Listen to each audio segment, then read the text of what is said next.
Hello বন্ধুরা, তোমরা সবাই কেমন আছো? তো আজকে আমাদের ডিম বিরিয়ানি হয়েছে আর তার সাথে কিন্তু একটু আলু দিয়ে দিয়েছি। তো চলো দেখো কেমন হয়। আজকে আমরা বিরিয়ানি করছি। তো এই দেখো হাঁড়িতে হচ্ছে ভাত হয়ে গেছে বিরিয়ানি, আর এখানে এই যে ডিম কষা হচ্ছে। তো ডিম কষাটাও হয়ে গেছে। আজকে ডিম আলু বিরিয়ানি হবে। আর এই যে এখানে দেখো আলু সেদ্ধ করে রেখেছি প্রেসারে। তো মোটামুটি হয়ে গেছে। আর এখানে কষানোটাও হয়ে গেছে। এখন যেটা করবো, এই পাত্রটাতে বিরিয়ানি হবে। তো এটা বসিয়ে এবার এখানে আজকে আমাদের বাজারে জানি, আর ঘরের মধ্যে না ডিম ছিল। তো ভাবলাম ডিমের ঝোল বা কষা না করে একটু হচ্ছে বিরিয়ানি মশলা ছিল, তো সেটা দিয়ে ডিম বিরিয়ানি করে নিয়েছি। খেতে কিন্তু খুব টেস্ট হয়েছিল, এই প্রথম করলাম। দেখলাম যে ডিমের ঝোল ভাতের থেকে না একটু ডিম কষিয়ে তার মধ্যে বিরিয়ানি মশলা দিয়ে একটু যদি বিরিয়ানি করে নিই না, তাহলে বেশ আমাদের দুবেলা হয়ে যায় আর খেতেও খুব টেস্টি লাগে। এই দেখো কেমন হয়েছে। কি হলো? বালতি দিয়ে কি জলা দিতে যাচ্ছ? হ্যাঁ, এই যে আমাদের আজকে মেথি শাক এনেছে দিদি, শাকটা বেছে দিচ্ছে। শাকটা বেছে দিলে কি খুব আমাদের উপকার হয়।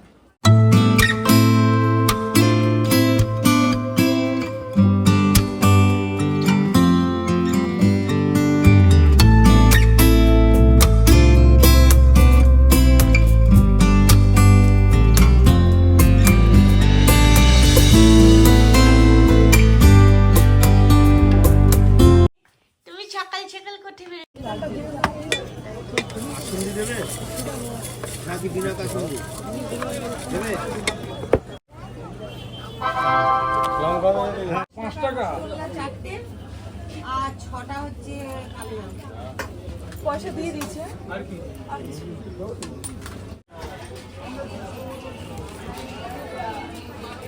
দেখো বন্ধুগণ, আজকে হচ্ছে আমাদের ম্যাগি রান্না হচ্ছে। দেখেছো তো, সব ভেজিটেবল দিয়ে এখন ম্যাগিটা হয়ে গেছে। হ্যাঁ, এই দেখো মিচির বাবা এখন ম্যাগিটা রান্না করছে।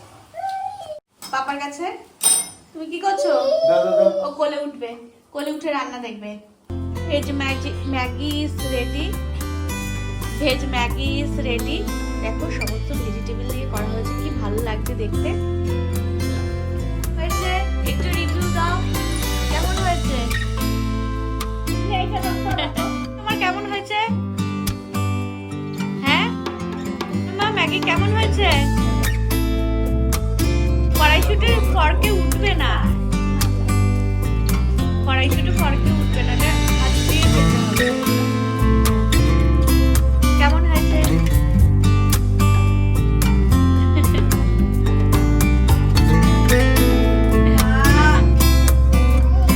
খাইয়ে দিচ্ছে,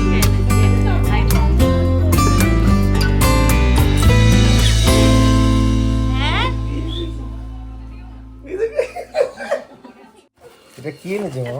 কি এনেছে? হ্যাঁ, কেক এনেছে। কেক নিয়ে এসছে, দেখো না, দেখো কেক নিয়ে এসছে, চকলেট কেক। দেখেছো? চপ দেখি, ঝাল মিঠি চপ খেতে খুব ভালোবাসে, তাই না? হ্যাঁ, দিদি ওড়ি এসছে। ভাই এখন বাঁধাকপি দিয়ে ভাত খেয়ে নিচ্ছে, আর মিঠি দিদাকে হচ্ছে চামচ দিয়ে খাইয়ে দিচ্ছে।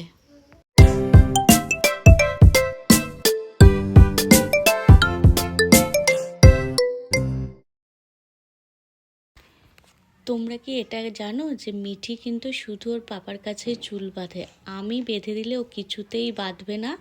যাই হোক, ওর পাপা এখন চুল বেঁধে দিচ্ছে আর আমি হচ্ছে ভিডিওটা করছি।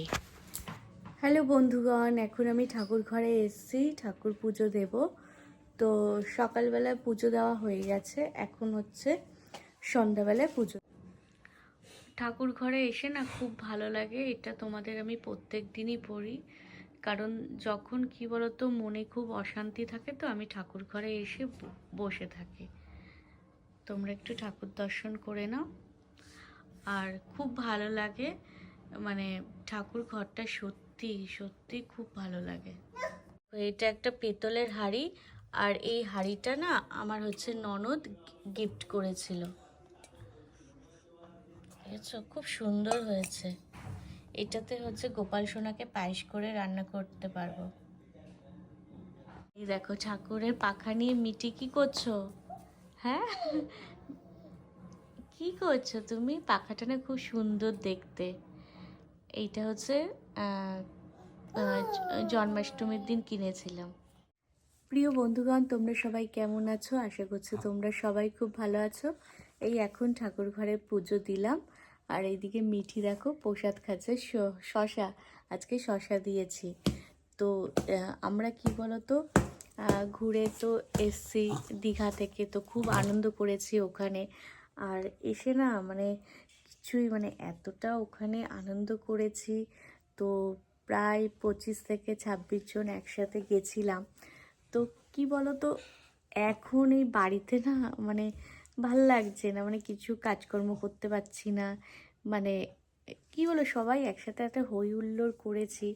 যাই হোক, ঘরে তো প্রচুর কাজ, জামা কাপড় কাচাকুচি, এবার ঘর একদম ধুলো পড়ে আছে, তো সেইগুলো পরিষ্কার করতে হবে। মানে কি করব, আজকে তেমন কিচ্ছু করিনি, শুধু একটা দুটো ঘর পুছেছি আর তার সাথে একটু রান্না করেছি। আর তারপরে কিন্তু ঠাকুর পুজো দিতে এসছি, এই করেছি। মানে সারাদিন বসে আছি, টিভি দেখছি, এই করছি। তার মধ্যে আমার একটা পরীক্ষাও আছে, পরীক্ষার জন্য একটু প্রিপারেশন নিয়েছি। তো আমার ব্লগটা ভালো লাগলে প্লিজ লাইক কমেন্ট সাবস্ক্রাইব করে দেবে। তোমাদের অসংখ্য ধন্যবাদ।